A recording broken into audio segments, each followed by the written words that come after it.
Ngayon ay kilalanin naman natin ang 18 Asian basketball player na nakapasok at nakapaglaro sa NBA at kung ano-anong bansa na ba ang may pure-blooded player na nakapasok sa NBA. Tiwataro Masaka ang unang Asian NBA player, isang Japanese-American may taas lamang ito na 5 feet 7 inches at napili ng New York Knicks noong 1947 sa 7th-round 61st overall pick. Kung mapapansin natin iba pa yung mga roles sa NBA. Pangalawa, pagkatapos ng ni Masaka, isa sa mga sumunod na Asian NBA player ay ang Filipino-American na si Raymond Townsend. Si Townsend ay isang first-round pick ng Golden State Warriors noong 1978 NBA draft. Naglaro siya ng 2 season sa Warriors bago tinapos ang kanyang karera sa Indiana Pacers. Pangatlo, Ronnie Cycli. Isang dekada pagkatapos madraft si Townsend, isa pang Asian-American NBA player ang lumitaw. Isang Lebanese, si Cycli ay naging isa sa mga pinakaunang internasyonal na manlalaro sa NBA, na tumagal ng 11 years sa NBA, at nanalo din ito ng Most Improved Player of the Year noong 1990. Pang-apat, Rex Walters. Bukod kay Masaka, isa pang Japanese-American player na naglaro sa NBA ay si Rex Walters. Naglaro si Walters sa loob ng 7 season sa NBA, para sa New Jersey Nets, Philadelphia 76ers, at Miami Heat. Panglima, Menke Beitir. Isang Chinese ang unang manlalaro ng NBA sa Asia na nakakuha ng kampiyonado sa Spurs. Bukod sa Spurs, naglaro din siya para sa Denver Nuggets at Toronto Raptors. Pang-anim, Wang Jiji. Si Wang Jiji ang naging kauna-unahang Chinese player na nadraft sa NBA. Ang stretch big man ay pinili sa ikalawang round ng Dallas Mavericks at naglaro ito ng 5 season sa NBA. Habang si Masaka ang unang Japanese-American NBA player, si Yuta Tabios naman ang naging unang pure Japanese na nakapaglaro sa NBA.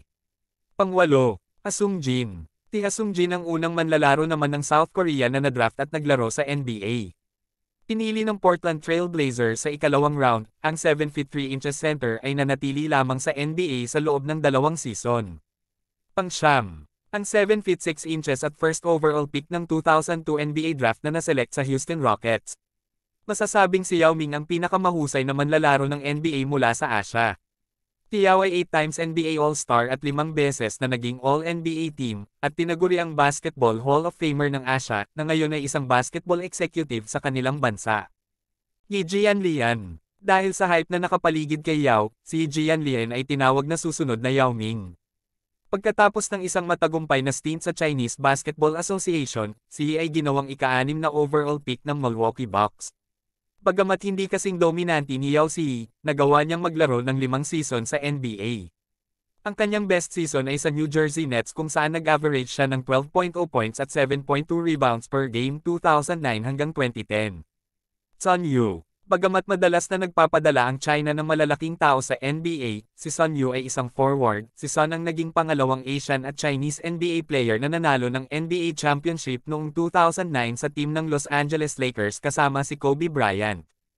Hamd Haddadi. Sa kabila ng pagiging undrafted, si Hamd Haddadi ang naging unang Iranian player na nakakuha ng minuto sa NBA. Naglaro si Haddadi sa loob ng 5 season sa liga para sa Memphis Grizzlies at Phoenix Suns. Jeremy Lin. Walang sino man ang makakalimot sa epekto ng Linsanity. Sa ilang sandali, sinakop ni Jeremy Lin ang NBA pagkatapos ng ilang mga hadlang na dumating sa kanyang paraan. Ilang di malilimutang sandali si Lin kasama ang Knicks.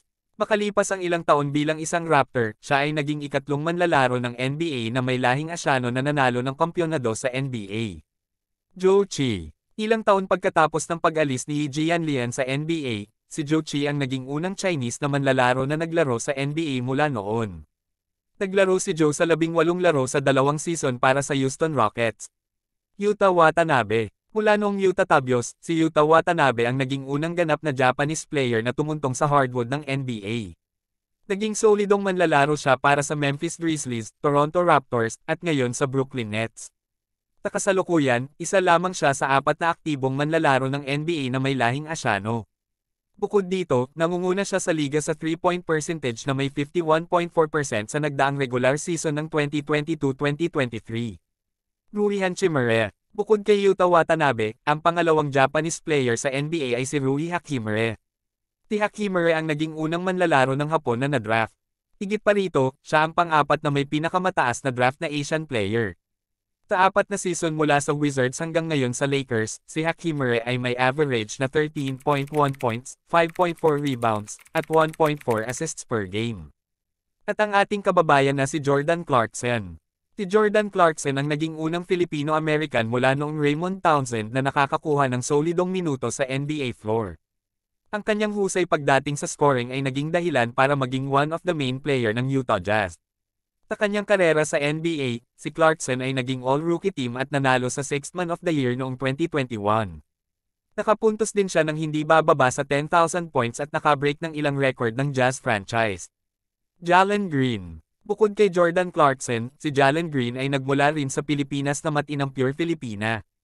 Siya ay nadraft ng Houston Rockets bilang ika-second overall pick sa 2021 NBA Draft. Dahil dito, si Green ang naging pangalawa sa pinakamataas na draft na Asian player at ang pinakamataas para sa isang Asian American. Bilang isa sa mga sumisikat na star para sa Rockets, si Green ay may average na 19.9 points, 3.2 assists, at 3.6 rebounds per game sa 2 season.